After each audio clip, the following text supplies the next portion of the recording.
tentunya pada minggu yang kedua ini sudah banyak yang anak-anak Ibu lakukan.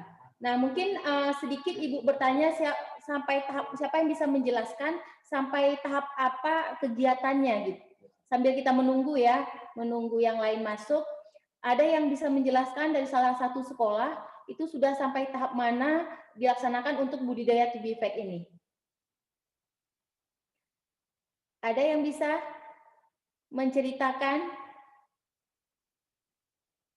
Salah satu sekolah aja yang bisa menceritakan sampai tahapannya saat ini.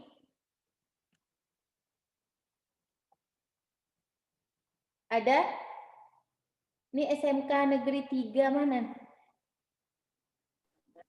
SMK Negeri 3 bisa jelaskan mungkin sudah kegiatannya sampai hari ini sudah memasuki tahap apa?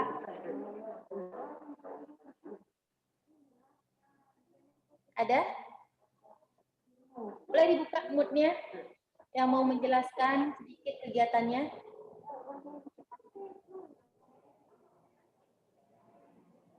Nggak ada ya? Hah? Nggak bisa buka mood?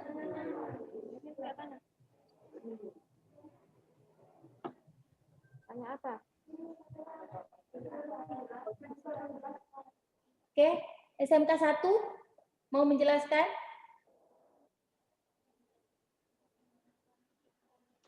Nggak ada ya? Baik, semoga semua sekolah sudah mulai melaksanakannya, karena waktu kita berjalan terus, jadi kegiatannya kan budidaya TB Fact ini butuh waktu juga. Butuh waktu di mana dia harus dipersiapkan wadahnya, kemudian bagaimana penanaman bibitnya.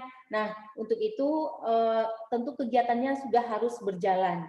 Karena pelaporan sudah harus juga diangsur untuk membuatnya, juga memvideokan kegiatan-kegiatan anak-anak Ibu semuanya. Nah, baik, hari ini seperti yang sudah Ibu share di grup, kemudian juga anak-anak Ibu tahu semuanya, hari ini kita akan kehadiran seorang praktisi juga bisa dibilang, beliau juga seorang guru, dan juga pembudidaya, juga pengguna dari TB Fact. Nah, beliau ini sudah sering ya, mungkin anak-anak Ibu atau Bapak Ibu penamping sudah sering juga melihat beliau itu di televisi, ya. Beliau juga sering diundang di berbagai webinar, kemudian juga beliau juga merupakan ketua ya dari Institut Belajar Bakat ya Pak ya, Belajar Bakat yang hari ini akan berbagi kepada anak-anak Ibu semua, kepada Bapak Ibu pembimbing, bagaimana cara persiapan dari bibit dan penanaman bibit TB Fact. Nah, ini sangat penting karena mungkin saat ini anak-anak Ibu sudah sudah melaksanakan dan mempersiapkan wadahnya seperti yang sudah disampaikan kemarin oleh pemateri, yaitu mempersiapkan wadah. Jadi ada yang mungkin model TB Fact, kemudian mungkin ada yang menggunakan di lahan saja. Jadi berbagai macam yang sudah anak-anak Ibu lakukan. Tentu hari ini mau tahu bagaimana sih cara untuk menanam bibitnya, bagaimana sih cara persiapan bibitnya. Nah, untuk itu kita langsung panggil saja Bapak yang hari ini memberi materi, yaitu Bapak Ahmadi Madolang SPI. Jadi persilakan Pak Madin, waktu dan tempat, kita waktunya sampai jam 9, tetapi nanti sebelum jam 9 itu kita stop untuk bisa tanya jawab ya Pak Madin. Silakan Pak Madin.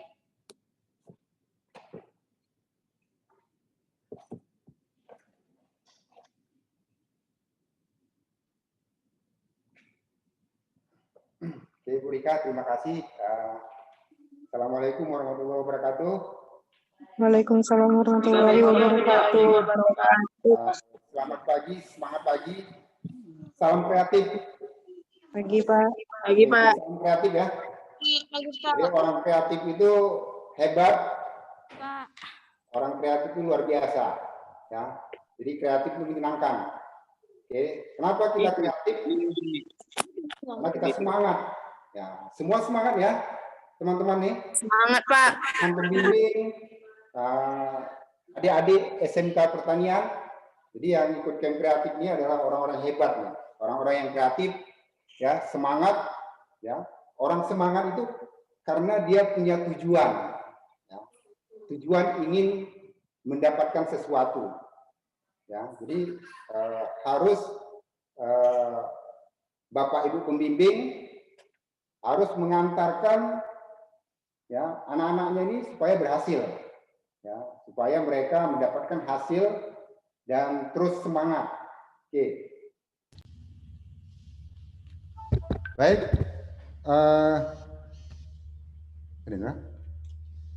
Ya.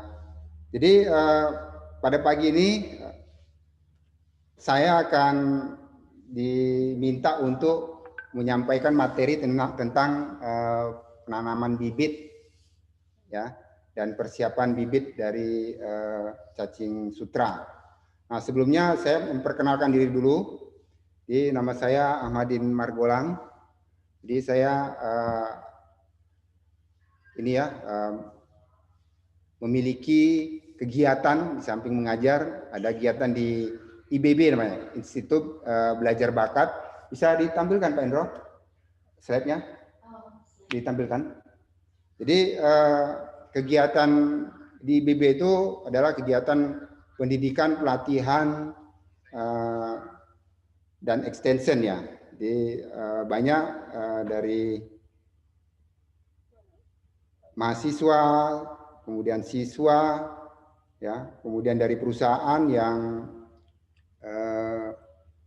berkunjung ke IBB, ya, dalam rangka untuk mendapatkan pendidikan dan pelatihan. Ya, kami dengan niat tulus ingin berbagi juga pada teman-teman yang mau belajar, ya, karena namanya IBB Institut Belajar Bakat, ya, tempat belajar berbagi, ya, belajar kami memberikan informasi, dan banyak juga dari kunjungan-kunjungan itu kami belajar dari orang-orang yang datang ke tempat kita. Baik, ya.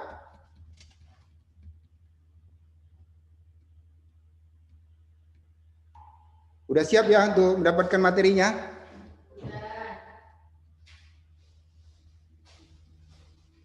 Oke, jadi sebenarnya materi persiapan bibit dan penanaman bibit ini sebenarnya tidak terlalu sulit, ya, dan gampang sebenarnya, dan teman-teman pembimbing itu semua sudah paham, ya, bagaimana cara memilih bibit yang baik, kemudian melakukan penanaman bibit seperti apa. Nah, baik, saya ingin berbagi saja bagaimana sih cara persiapan bibit dan penanaman bibit cacing sutra yang lebih baik, ya.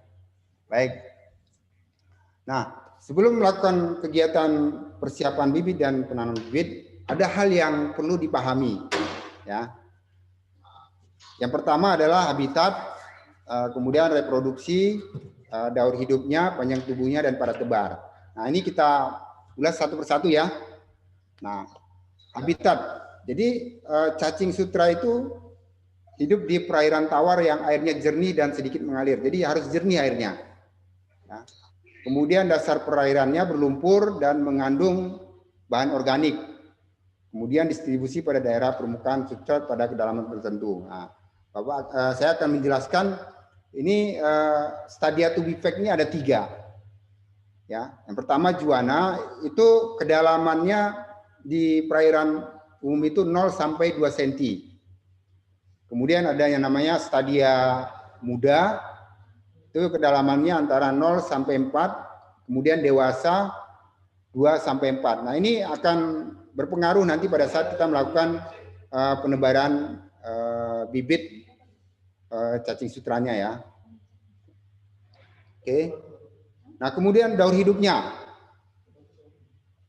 Nah, usia induk yang dapat menghasilkan kokon itu sekitar 40 sampai 45 hari. Ya. Jadi kalau mau memilih induk untuk dipelihara di kolam budidaya, kalau bisa, ya, kita cari yang umurnya sudah 40 sampai 45 hari. Kemudian waktu yang dibutuhkan dalam proses perkembangan telur di dalam kokon itu antara 10 sampai 12 hari. Ya, dari telur sampai dia mengeluarkan ya, menetas itu 10 sampai 12 hari. Sehingga daur hidupnya itu berlangsung selama 50 sampai 57 hari. Ya. Nah, kemudian panjang tubuhnya. Nah, ini cacing sutra itu memiliki panjang tubuh antara 1 sampai 2 cm yang terdiri dari 30 sampai 60 segmen atau ruas. Jadi cacing sutra itu berruas-ruas dia. Nah, jadi ada ruas-ruasnya atau segmennya. Nah, kemudian reproduksinya. Nah, ini yang penting sekali yang harus dipahami ya. Nah, jadi cacing sutra itu berkembang dia dengan bertelur, ya. Proses telurnya itu ada di dalam kokon. Nah, kokon itu berbentuk bulat, panjang diameternya, panjangnya 1, diameternya 0,7. Ya. Kemudian dihasilkan oleh kelenjar epidermis. Ya. Jadi cacing ini kan hermafrodit ya, jadi jantan baru betina. Kemudian jumlah telur dalam setiap kokon itu berkisar antara 4 sampai 5 butir. Jadi reproduktivitas cacing sutra itu menghasilkan antara 92 sampai 340 telur. Ya, jadi cukup banyak. Antara 92 sampai 340 telur dengan temperatur 0,5 sampai 30. Nah, ini padat tebarnya.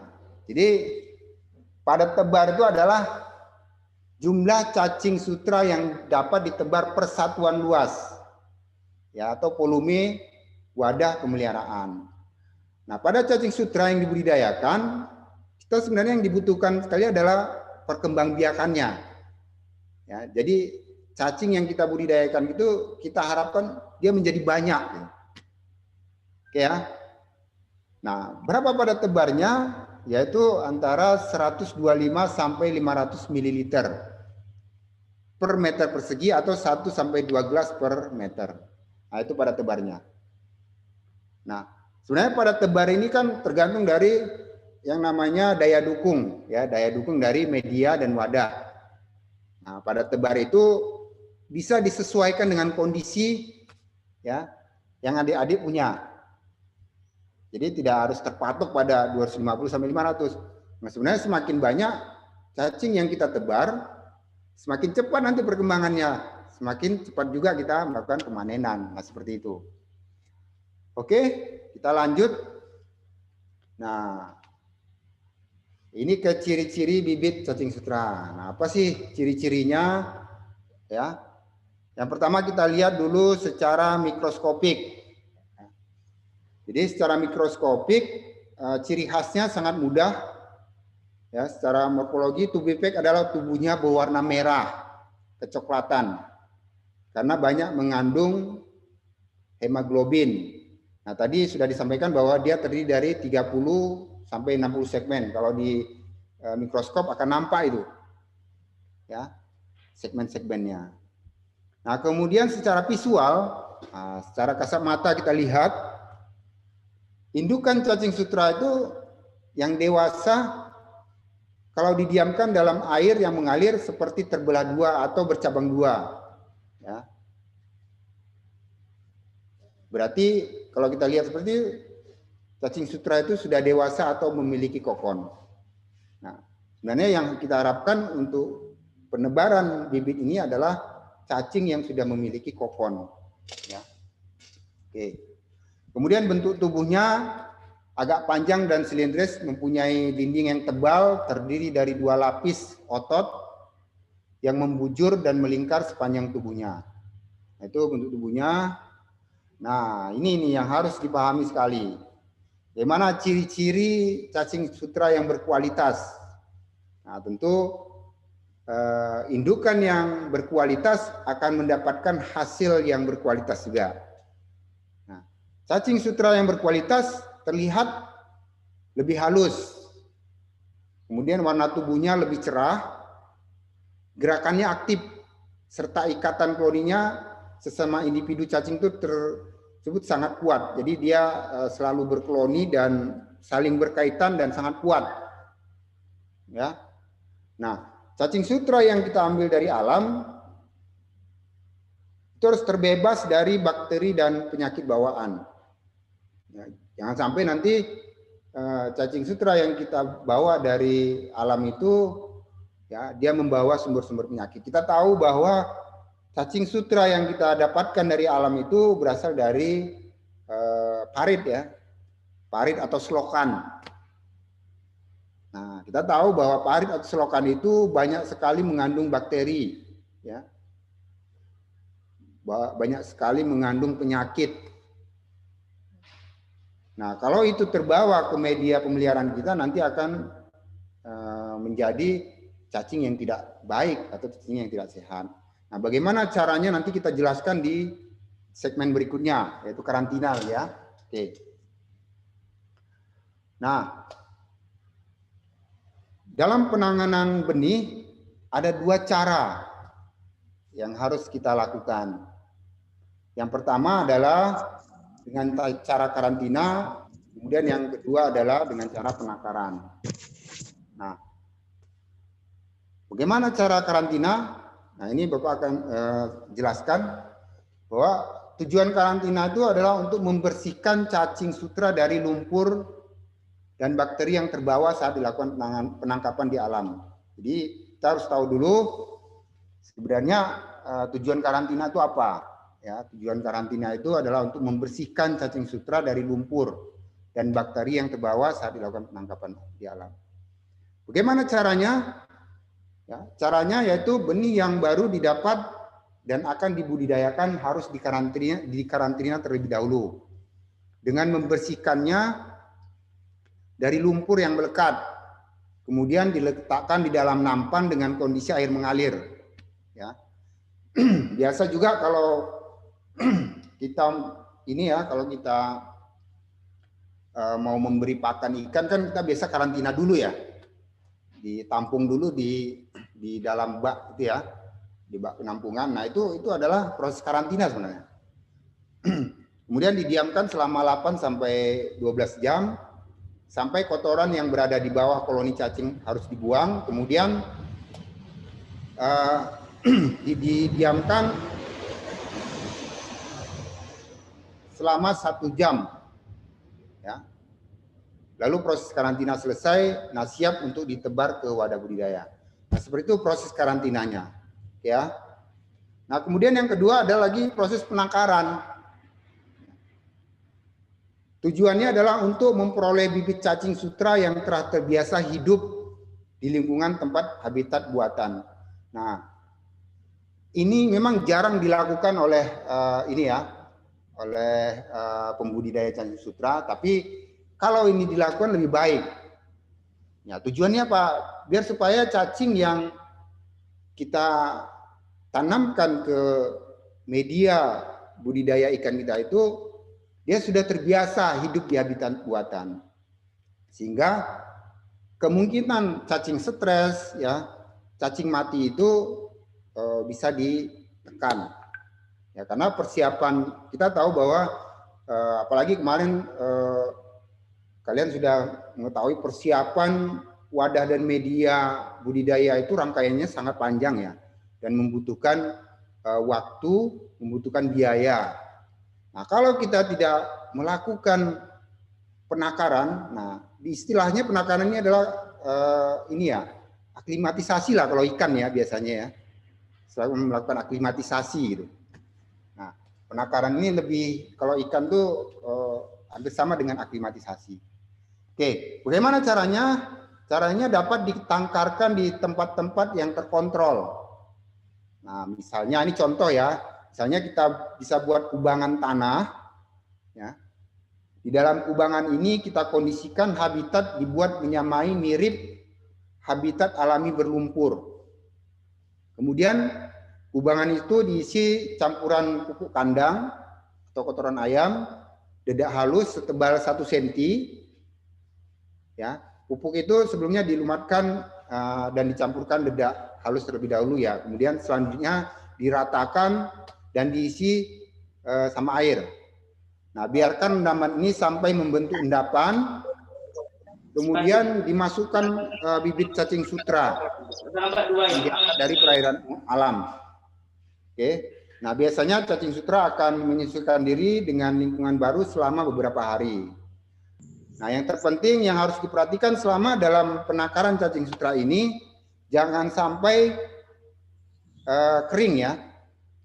Jangan sampai kekeringan, karena kalau kering nanti akan terjadi kematian. Jadi airnya itu harus dikontrol terus. Nah, hasil penakaran cacing sutra ini selanjutnya digunakan sebagai bibit ya pada produksi massal di tempat pemeliharaan yang ukurannya lebih luas. Nah, itu cara penakaran yang bisa dilakukan. Oke.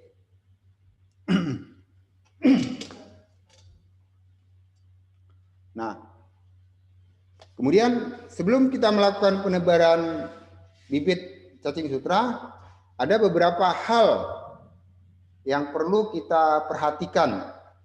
Yang pertama yaitu aliran air. Nah, aliran air ini harus dikontrol agar alirannya stabil.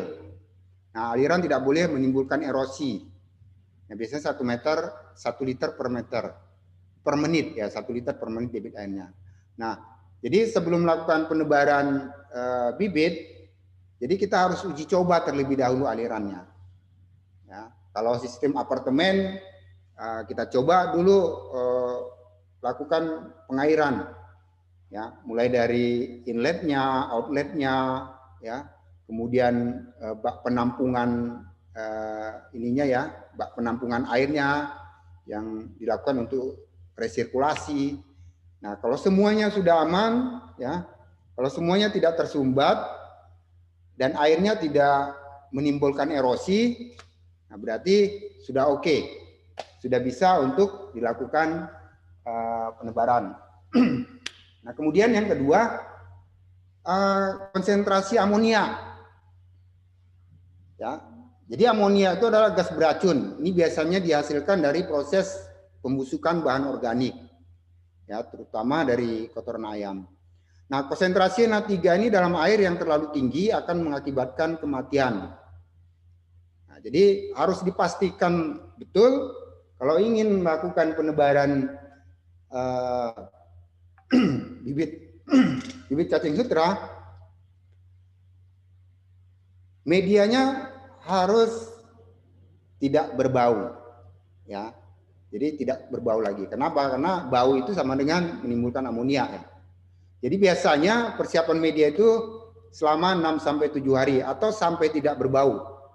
Nah, seperti itu. Jadi kalau sudah tidak berbau, sudah didiamkan selama 6-7 hari, dilakukan pengairan terus, maka sudah bisa dilakukan penebaran bibit cacing sutra. Oke? Lanjut lagi. Nah, ini segmen terakhir, bagaimana sih kita teknik kita melakukan penebaran cacing sutra. Nah, ini segmen yang penting sekali yang kita lakukan. Nah, ada 2 cara, ya, ada 2 cara penebaran cacing sutra di media pemeliharaan. Yang pertama, kita tebarkan secara merata di permukaan, ya. Jadi ditebarkan secara merata di permukaan, yaitu dengan cara memasukkan bibit cacing sutra ke dalam wadah baskom yang berisi air, kemudian diaduk hingga terpisah lalu disebarkan. Nah, itu cara pertama. Kemudian cara yang kedua, ditebar di spot-spot yang telah ditentukan, ya, di spot-spot yang telah ditentukan dengan cara membuat lubang-lubang kecil di atas dengan petakan blok. Ya, jadi kita buat blok-blok, ya, dengan jarak antara lubang itu 10 sampai 15 cm. Ya, kemudian cacing hasil penakaran bersama media tadi, kalau kita melakukannya dengan penakaran tadi, jadi cacing bersama medianya itu ditebarkan ke lubang yang telah kita siapkan tadi, ya, lubang. Jadi kita buat lubang-lubang di media tadi, kemudian ditebarkan di situ. Ya, jaraknya antara 10 sampai 15. Nah, banyaknya disesuaikan dengan perhitungan padat tebar. Ya, tadi sudah disampaikan di awal tadi bahwa padat tebar antara 250 sampai berapa tadi? 500 ya? Mililiter per meter persegi. Oke? Oke, itu ada lagi. Nah, ini sebelumnya ada video sebenarnya yang akan Bapak tampilkan. Ini video YouTube ini bisa dilihat di link ini nanti ya. Nah, di sini agak susah ya. Bisa Bu Rika dibuka nih? Enggak ya? Atau nanti bisa dilihat sendiri lah ya. Ini salah satu kegiatan yang saya lakukan di IBB ya. Kegiatan perawatan pemeliharaan cacing sutra. Nah, oke, ini kegiatan yang kami lakukan di IBB. Nah, ini bisa dilihat gambar-gambarnya. Ya, ada kegiatan kunjungan mahasiswa, ada dari universitas, kemudian ada anak magang juga. Jadi konsentrasi kegiatan kami di samping ini ya, budidaya, ada pengolahan ikan. Jadi ada pengolahan pembuatan ikan salai, abon, nugget ya. Oke, mungkin itu Bu Rika. Baik. Yang bisa saya sampaikan, mungkin ada nanti sesi tanya jawab ya. Oke, demikian. Baik, Pak Madin, terima kasih. Baik anak-anak Ibu, itulah apa yang disampaikan oleh pemateri kita hari ini, bagaimana teknik untuk pembibitan dari budidaya cacing tubifex. Untuk itu yang mau bertanya silahkan via chat juga boleh atau langsung. Siapa yang belum paham atau mau menceritakan kondisi sekarang ini, anak-anak sudah melakukan budidaya, tapi kondisinya saat ini seperti apa dan permasalahan seperti apa, boleh juga ditanyakan. Silakan. Ada yang mau bertanya? Silakan yang mau bertanya.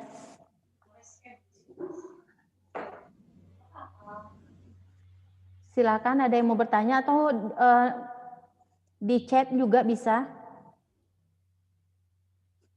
tentang teknik dari pembibitan atau pemilihan bibit cacing sutra yang bagus. Seperti apa ya memilihnya, yang bagus seperti apa, dan tekniknya juga. Walaupun sudah dijelaskan, kalau ada yang belum paham, boleh silahkan. Ya, dari mana? Assalamualaikum Bu. Waalaikumsalam. Dari SMK Negeri 1 Grati mau bertanya. SMK 1 Grati. Ya, bagaimana cara budidaya cacing sutra menggunakan media air bersih, tapi menggunakan ampas tahu? Bagaimana cara budidaya cacing sutra pakai air bersih dan menggunakan ampas tahu? Ampas tahu. Ini dari SMK 1 Grati, mungkin langsung aja ya Pak Ahmadin langsung menjawabnya. Bagaimana sih caranya kalau menggunakan air bersih dan ampas tahu? Silakan Pak Ahmadin. Oke, baik. Sebenarnya untuk kegiatan budidaya ini ya, budidaya cacing sutra ini ada banyak teknik atau cara ya yang bisa kita lakukan. Ya. Medianya pun ada banyak teknik atau cara yang bisa kita lakukan. Ya. Termasuk yang dari Grati tadi ya, sampaikan dari Grati tadi dengan media ampas tahu dan air bersih ya. Nah, yang penting sebenarnya yang perlu kita pahami adalah cacing yang kita pelihara itu mau hidup di media kita. Apakah itu medianya hanya menggunakan ampas tahu saja atau lumpur saja, atau dengan cara yang kemarin sudah dijelaskan dengan cara fermentasi ya. Yang terpenting cacing itu ditempatkan di media yang sesuai dengan habitatnya, sesuai dengan keinginan hidupnya. Nah, kalau adik-adik bisa lihat itu di YouTube banyak sekali YouTube yang menampilkan budidaya cacing sutra. Ada yang pakai air bersih, dimasukkan makanannya saja di dalam situ, kemudian dimakan oleh cacing dan cacingnya berkembang. Ada juga dengan menggunakan tahu. Ya, yang terpenting tadi, ya, harus kita sesuaikan kondisi media itu sesuai dengan kebutuhan si cacing sutra. Gitu. Itu yang terpenting. Ya Pak. Oke. Terima kasih. Baik. Oke, sip. Mau tanya Terima satu kasih. lagi, Pak. Salam sukses. Ya. Mau tanya satu lagi. Oke, boleh. Satu Kita lagi. pun boleh nih. Kayaknya semangat ya. Aliran air, debit air 1 liter per menit itu apakah harus, Pak? Nah, yang penting airnya mengalir. Nah, kita kondisikan sesuai dengan habitat cacing sutra itu di alam. Ya. Yang tidak boleh itu air itu tidak mengalir. Ya, karena apa sih tujuan kita supaya air itu mengalir? Supaya ada suplai oksigen. Nah, ya, ada suplai oksigen. Karena kita tahu media untuk tempat cacing tumbuh itu banyak sekali organik. Nah, organik itu dia membutuhkan oksigen untuk berproses. Nah, kalau kalian tidak alirkan air, nah nanti organik itu menimbulkan amonia. Nah, amonia lah yang bikin proses produksi yang kalian lakukan jadi gagal. Nah, itu. Nah, seperti itu ya. Ya Pak, terima kasih. Bisa paham ya? Bagus Setiawan. Ya, Bagus Setiawan. Bisa dipahami ya? Ya Pak, bisa. Nah, jadi kita harus Terima tahu kasih, fungsi Pak. air mengalir itu apa. Ya. Oke, ada lagi?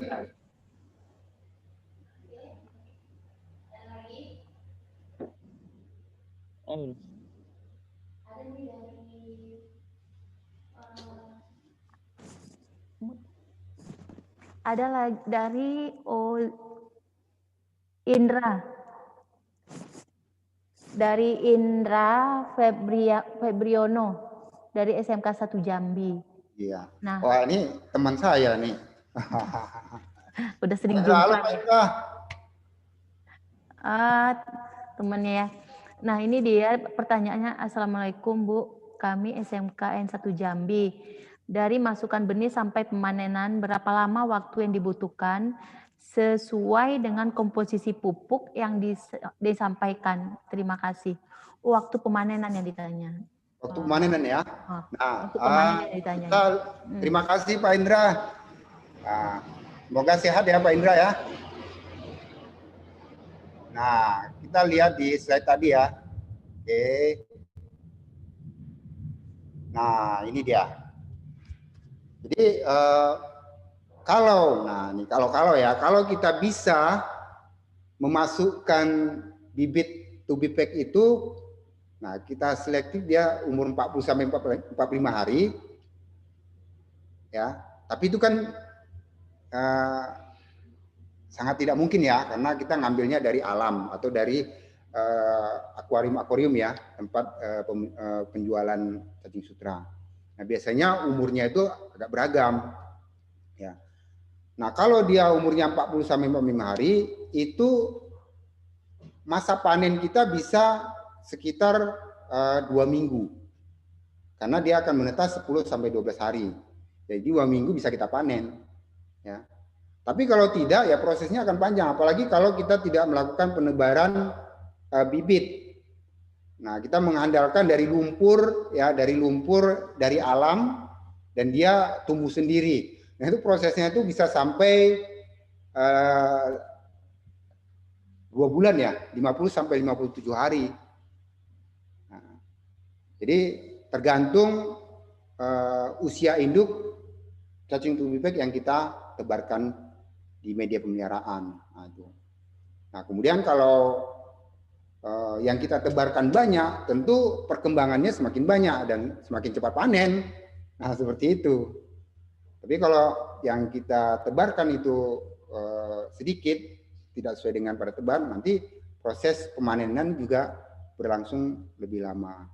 Dan itu juga tergantung dari pakan yang kita berikan. Nah, kalau pakan yang kita berikan cepat diserap oleh cacing tubipek tadi, maka cepat perkembangan tubipek tadi. Tapi kalau pakan yang kita berikan tadi, nah kalau tidak difermentasi, maka proses fermentasi itu kan berlangsung di media pemeliharaan. Jadi lambat sekali cacing itu memanfaatkan makanan, sehingga butuh waktu yang panjang untuk dia bisa tumbuh dan berkembang. Nah, seperti itu Pak Indra ya. Oke, terima kasih Pak Madin. Termasuk di sini berarti itu ya, jarak tanam harus diperhatikan. Ya, jarak tanamnya. Jangan terlalu kita mau cepat mau berkembang biaknya banyak tapi jarak tanamnya terlalu jauh. Ya. Nah, kemudian ada nih dari Ozi Saputra, Pak Madin, ini dari SMK Pertanian Terpadu Provinsi Riau. Pertanyaannya, Assalamualaikum Pak Bu.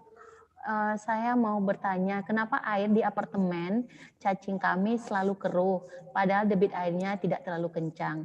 Nah, ini pertanyaan dari Ozi Saputra. Silakan Pak Madin. Ozi, ya. Bapak juga udah lihat ya,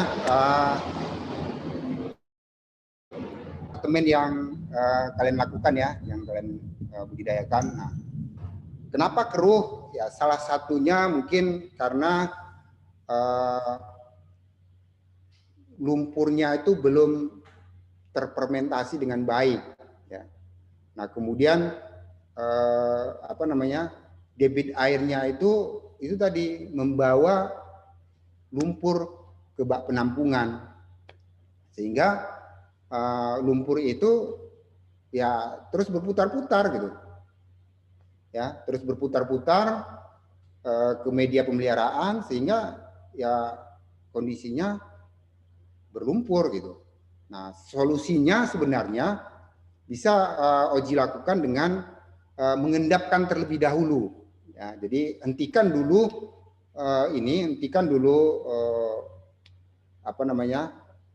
mesin aerat akuatornya sampai air di bak penampungan itu jernih atau mengendap ya. Nah, setelah jernih, setelah lumpur-lumpur mengendap, ya, kemudian air yang di bak penampungan itu yang berisi lumpur, kamu sipon keluar, dikeluarkan. Nah, setelah bersih di bak penampungan baru kamu alirkan. Nah, seperti itu. Itu salah satu cara atau teknik supaya air lumpur yang di bak penampungan kamu itu tidak kamu sedot terus. Nah, seperti itu. Oke, Oji ya. Semangat, Oji. Iya, Pak. Oke, baik. Terima kasih Pak Madin. Ada lagi ini dari SMK Muhammadiyah Slawi. Mau bertanya, Ibu Rika, saya izin bertanya, cara membuat aliran air yang dananya itu tidak terlalu mahal, bagaimana? Nah, ini yang ditanya Pak Madin. Bagaimana cara membuat sirkulasi air atau aliran air itu biar dananya nggak mahal? Silakan Pak Madin. Baik ya, jadi ada cara pemeliharaan cacing tubipek. Yang pertama tadi sistem apartemen, ya. Kemudian sistem yang mengambil aliran, baik itu dari parit ini ya, parit budidaya ikan yang kita pelihara, ya, maupun dari aliran-aliran lain ya dari sungai. Nah, kalau kita mau tidak membutuhkan biaya listrik dan mesin, tentu kita melakukan budidaya jangan di model apartemen, tapi cukup kalian lakukan budidaya di sebelah parit, seperti yang saya lakukan ya. Kalau bisa nggak Indra ditampilkan YouTube-nya itu? Nah, nanti coba ini ada cara budidaya yang selain apartemen ya, yang saya lakukan di IBB.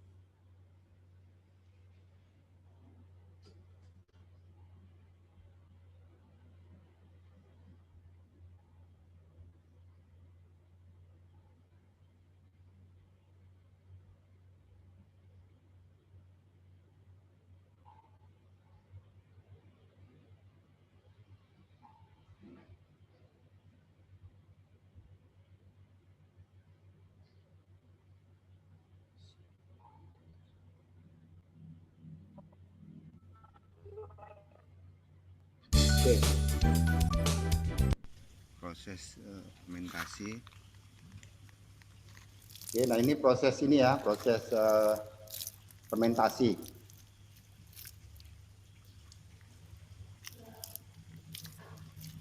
Suaranya nggak ini ya, nggak keluar ya? Nggak bagus ya?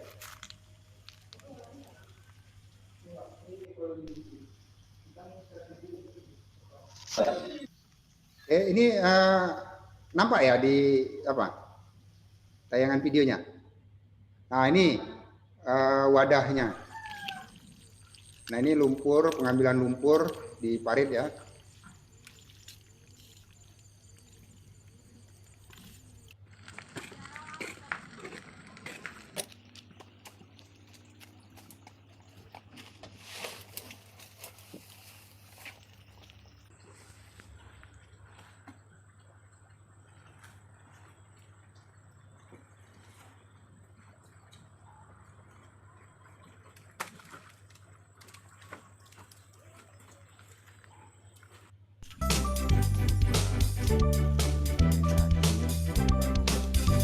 Ini media ini memanfaatkan air kolam ngalir. Kita sengaja buat bersikat-sikat ya biar airnya itu bisa berputar ya mengalirnya. Nah, ini dari air kolam yang sebelah ya. Kita buat probiotiknya ini. Ini fermentasi pakannya.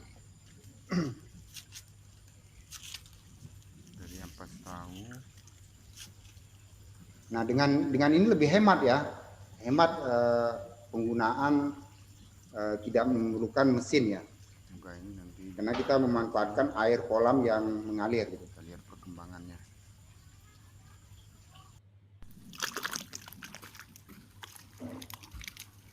Nah,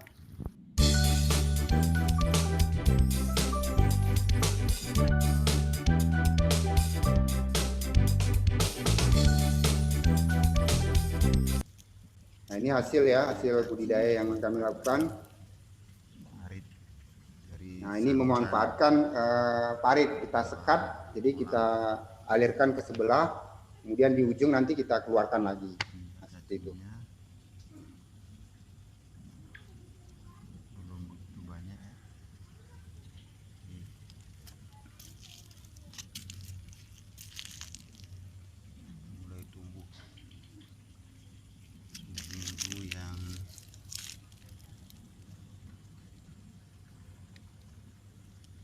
Ketiga.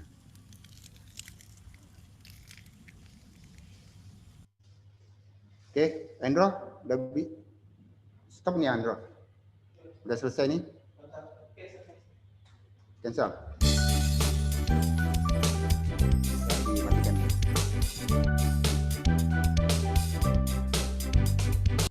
Oke, stop. Nah, oke. Baik, mungkin itu salah satu alternatif ya, cara budidaya yang tidak menggunakan apartemen, tapi kita memanfaatkan aliran parit ya. Oke, itu Bu Rika, ada lagi? Baik, Pak Madin, masih ada waktu kita sedikit lagi. Ini dari kita melihat tadi dari link YouTube kita juga ada pertanyaan dari Muhammad Afandi, SMK 9, Lampung. Mungkin nggak bisa masuk ke sini ya. Terus pertanyaan dari sini. Pertanyaannya, Assalamualaikum Pak, mau bertanya. Kalau penyebaran ampas tahu dengan media air bersih itu dilakukan sebelum penyebaran atau sesudah penyebaran? Nah, silakan Pak Madin. Oke. Di persiapan wadah media kan kita juga melakukan pemberian organik. Nah, jadi sebelum penebaran kita sudah memberikan, jadi mengkondisikan media itu sesuai dengan kondisi habitat si cacing sutra. Nah, selama perawatan kita harus memberikan pakan, karena kalau kita memelihara secara intensif, apalagi kalau pemeliharaannya di apartemen, itu tidak ada pakan yang lain selain pakan yang kita berikan. Nah, kalau tadi model pemeliharaannya di pinggir parit itu mungkin ada organik-organik yang masuk ke parit tadi. Jadi sumber makanan di cacing sutra. Tapi kalau misalnya kita budidaya model apartemen itu keharusan kita memberikan pakan. Nah, kalau kita tidak memberikan pakan, dari mana cacing itu mendapatkan makanan untuk tumbuh dan berkembang kan gitu. Jadi harus kita lakukan pemberian pakan secara berkala, secara terus-menerus sampai proses pemeliharaan kita itu selesai. Oke, baik. Nah. Baik, terima kasih Pak Madin. Geser aja sini Pak Madin. Oke, siap. Siap berdua ya. Baik, waktu kita sudah selesai. Terima kasih untuk pemateri kita yang hebat. Beliau usahanya dari hulu sampai ke hilir. Dan juga mulai dari pakan pun beliau produksi sendiri, kemudian budidaya lele, ikan patin, apa lagi Pak? Lele, ikan patin, nila, kemudian juga ada yang lagi ngetop itu olahannya. Olahannya itu lele, di supermarket di mana-mana sudah masuk. Ya, kalau mau bertanya lagi segala macam nanti bisa hubungi. Kemeru. Baik, terima kasih anak-anak Ibu semua. Terima kasih akan waktunya Bapak Ibu pembimbing seluruhnya. Terima kasih. Kemudian juga untuk koordinator kami SMK 4 Lampung yang sudah mengkoordinir acara ini dengan baik. Terima kasih sekali lagi. Terima kasih Pak Madin untuk materinya. Assalamualaikum warahmatullahi wabarakatuh. Salam kreatif. Waalaikumsalam warahmatullahi wabarakatuh.